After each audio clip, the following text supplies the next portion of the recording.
Fala galera, seja muito bem-vindo, professor Reiner. Aqui é o curso Unipré e nós temos a melhor preparação para a sua aprovação. Por isso esse bizu estratégico. Rapidamente, o que é mais importante sobre o primeiro reinado na história do Brasil? Primeiro, se localizar. Nós estamos falando do segundo período da história do Brasil, deixamos para trás o Brasil colônia e estamos dentro do Brasil Império. No Brasil Império nós temos o reinado de Dom Pedro I, temos um período com regentes e temos o reinado de Dom Pedro II, que era filho de Dom Pedro I.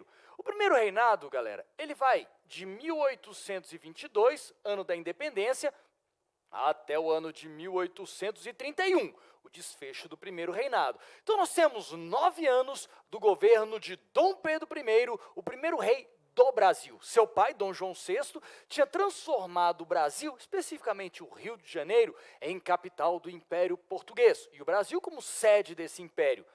Dom Pedro I fica como rei a partir da independência no 7 de setembro de 1822. Assim que assume, é preciso criar leis próprias para o Brasil. Por esta razão, a primeira Constituição brasileira, a Carta Outorgada de 1824. O primeiro projeto constitucional, apelidado de Constituição da Mandioca, não entrou em vigor. Essa foi sim a primeira Constituição do Brasil. Lá estava determinado, o voto seria de acordo com a renda, um voto censitário. Isso excluía, obviamente, analfabetos, pessoas de baixa renda. Exigia-se, então, uma renda, não só para votar, mas para concorrer a cargos como deputado e senador. Também estava estabelecido lá na nossa primeira Constituição 4 poderes.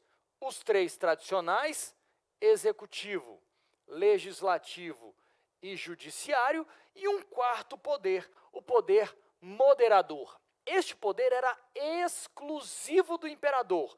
Por força de lei, ele podia interferir em todos os outros poderes, nomeando seus ministros, interferindo nas decisões do legislativo, dissolvendo o parlamento, anulando leis votadas pelo parlamento e também nomeando os juízes, dissolvendo esses juízes, mexendo na legislação ou ainda dando seu perdão para os casos em que ele queria ou desejasse perdoar a sentença. Por fim, havia um 4º poder, isso era novidade, e por fim dava a Dom Pedro I poderes superiores, dito por muitos, poderes absolutistas. Por fim, dentro da nossa Constituição, estava o regime do padroado, a união do Estado com E maiúsculo, Estado Imperial Brasileiro, com a Igreja Católica. Por lei, o Brasil era oficialmente católico apostólico romano. É o que nós chamamos de regime do padroado. A união entre a Igreja e o Estado. A união entre a Igreja Católica e o Estado Imperial Brasileiro. Olha na tela! Ô, Gilreine, ninguém vai reclamar disso não? Oxi!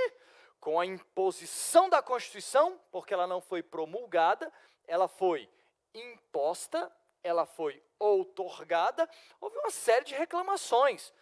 A principal delas, a Confederação do Equador, que aconteceu no ano de 1824, o mesmo ano que a Constituição foi imposta.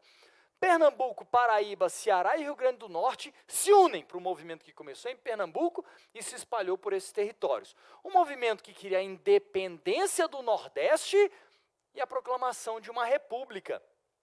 Frei Caneca foi talvez o principal nome desse movimento, reclamando a imposição de uma Constituição, queriam se separar do Brasil e tornar-se independente, mas as mãos de ferro de Dom Pedro I liquidaram o movimento. Frei Caneca e Cipriano Barata não só foram presos, como foram mortos por tiro, fuzilados. Frei Caneca, que era um grande líder religioso da região, e Cipriano Barata, um jornalista que usava o seu talento para espalhar as notícias contra Dom Pedro I. Mas o que levou à queda de Dom Pedro I, à sua decadência? Primeiro, o seu absolutismo, o uso que ele fez do poder moderador, desse seu autoritarismo. Até os seus apoiadores que apoiaram a independência acabam se voltando contra ele. Uma imagem pessoal muito desgastada. Um jovem pegador, com a vida largada, e o Brasil com problemas urgentes para serem resolvidos. Uma crise econômica que levou à falência do Banco do Brasil no ano de 1829, a Guerra da Cisplatina, que tornou o Uruguai pela segunda vez autônomo e independente, a perda de territórios. Ainda mais, em 1826, morreu quem? O rei de Portugal, Dom João VI, rei de Portugal e pai de Dom Pedro I. E ele se envolve diretamente na questão sucessória portuguesa para manter o trono português próximo de si, em sua linhagem, em suas mãos. Aí o povo no Brasil ficou, esse cara quer ser rei do Brasil ou quer virar rei de Portugal? Não, está mal contada essa história. Então, junte-se tudo isso, uma revolta popular no Rio de Janeiro. Contrários ao governo de Dom Pedro I, saem às ruas nas noites do dia 11, na noite, aliás, no singular, do dia 11 para o dia 12 de março de 1831, no episódio que ficou conhecido como a Noite das Garrafadas. Apoiadores e contrários, na noite do dia 11 para 12 de março de 1831, se levantam contra Dom Pedro I, que não tem o que fazer. Abdica do trono brasileiro. Abriu mão do trono brasileiro em favor do seu filho. No dia 7 de abril, ele deixa o Brasil e vai para a Europa. Se torna rei de Portugal, sob a alcunha de Dom Pedro IV de Portugal.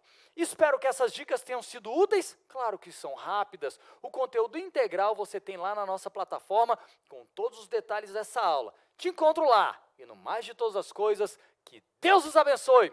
Beijos, pessoas!